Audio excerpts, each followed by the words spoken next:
আমাদের দেশে একটা বিতর্ক চলছে ক্রিকেট খেলা নিয়ে। কি খেলা নিয়ে?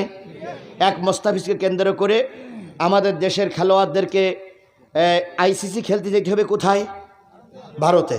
কিন্তু আমাদের দেশের খেলোয়াড়রা ভারতে যেতে চায় না। আমাদের দেশের সঙ্গে একটা দেশ সুর মিলাইছে, সেটা হল পাকিস্তান।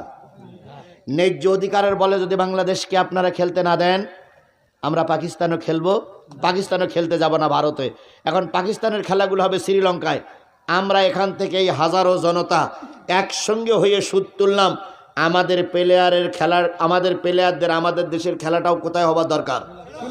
যদি না হয় আমাদের এই খেলার ট্রফি দরকার নাই, কারণ আগে দেশ তারপরে খেলা। কথা বলেন, কথা বলেন। আগে দেশ তারপরে খেলা।